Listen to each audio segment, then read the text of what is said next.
Welcome to Sqworld. I'm Linda Sqworld, and tonight's topic is balding. Joining me is Dr. Hamish Sqworld, the professor of anthropology at Oak College, Oxford.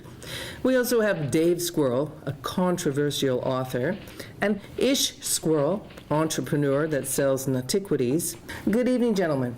Good evening. Good evening. So tonight's topic, baldness. That's a touchy subject for squirrels, isn't it?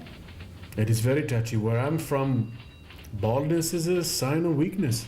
My cousin, who's very bald, ended up getting the worst looking squirrel as his mate. It's all about being virile. Dave, do you want to touch on this?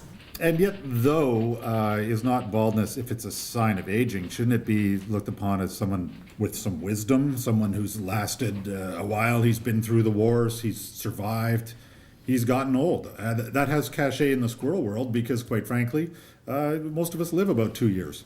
So, you haven't been run over by a car. You've managed to make it to be old enough to lose your hair, and I think that's important. See, Dave has a point. But I think, David, you're misconstruing, in fact, what baldness is in squirrels. Baldness in squirrels is a form of mange, which is a very unappetizing, as you know, and I think many of us have experienced these brief outbreaks where mites have come into our nests and attacked us, and we end up with this small loss of hair. It is, in fact, I think, an indicator, I'm with Ish, of a problem and a sort of antiviral, relatively less sexually attractive kind of prospect.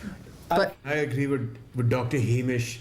We are living in a world right now where beauty matters and substance is overlooked. So I would rather be on the side where I'm good looking, people are looking at me, I've got nice long hair, than being on the side where, frankly, I'm like you two, where I don't have too much hair, I'm unattractive, nobody gives me the good nuts when I go to the supermarket. Ish, tell me, would you consider if, God forbid you get a little mange, a little plug or a little squirrel piece?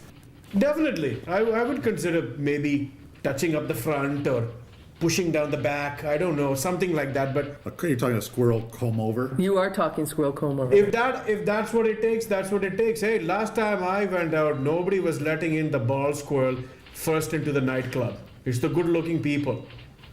There's no bald people getting bottle service. Well, and isn't it futile to, feel anger or shame when, it is something that we can't avoid? If I can just jump in here, Linda, to that point, I'm a naturalist in the sense that, I don't walk around nude, but although all of us kind of walk around nude, but I'm a naturalist in terms of I believe that people should just let nature take its course. And so if naturally you go bald, who gives a flying fuck? I don't. I'm an animal and I'm proud of it. But Dave, I have to say I disagree, and I'd like to put this to Linda. If Linda had the choice between a mange-ridden mate and somebody with a full head of hair like Ish, which way would you go? I think it really depends on the degree of baldness. Like, if it is pretty bad mange, it's hard to get over that. But, if whoever has some baldness has a really good sense of humor, women sort of go for that. Right? Isn't it really just a matter of tail? And that's our conclusion. Thanks so much, panel.